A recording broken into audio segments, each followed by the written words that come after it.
When creating a 3D render, lighting is arguably the most important thing of all. Without light, then there would be nothing in the final image. But light brings more than just visibility to your scene.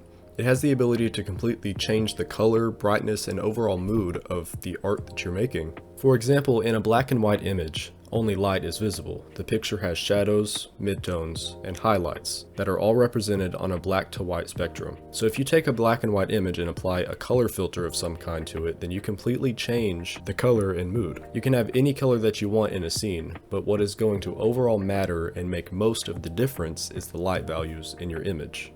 Here I have a render that I made for this video. We can turn this black and white by just simply turning the saturation down to 0. And now that it's black and white, you can see that all that's visible is the shadows, midtones, and highlights. Now we're going to colorize the image. You can see this basically just applies a color filter on top of the black and white. So we still have our shadows and highlights and everything. And let's just say that you want a sunset kind of scene. You can bring it down to orange. Maybe bring the saturation down to make it a little more believable.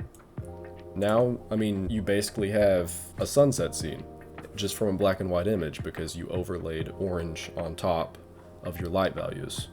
And maybe you don't want a sunset, maybe you want something that is more like a moody nighttime kind of thing. So you could go to a blue, bring down the saturation and the lightness, and it looks like nighttime. And again, just because we have those light values there, we don't really need any other color. The purpose of this video is basically just to show the importance of lighting in a scene, and how much your shadows and highlights matter in the final image.